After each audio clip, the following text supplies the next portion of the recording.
في بيوت البيتوتة في بيوت أذن الله، فإذا أذن الله فلا أحد يعترض. أذن الله أن ترفع في بيوت أذن الله أن ترفع. إذن هذه البيوت بيوت الله أذن الله أن ترفع، ولكن لابد أيضا أن نرتفع. بناء المساجد يقتضي بناء الساجد. وصلت الرسالة؟ لابد للمساجد أن تبني الساجدة. الساجد اللي يسجد عند ربي سبحانه عز وجل لابد أن يرتفع، لابد أن يرتقي في عقله، يرتقي في أخلاقه، يسمو بروحه إلى آخره.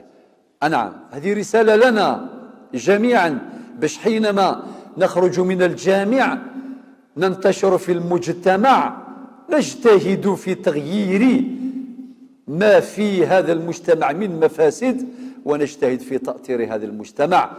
فالمجتمع إذا انفلت من الجامع خلاص يضطرب، يتمزق، يضطرب بيقين. أما إذا اتصل المجتمع بالجامع سيستوي ويستقيم حاله وأمره.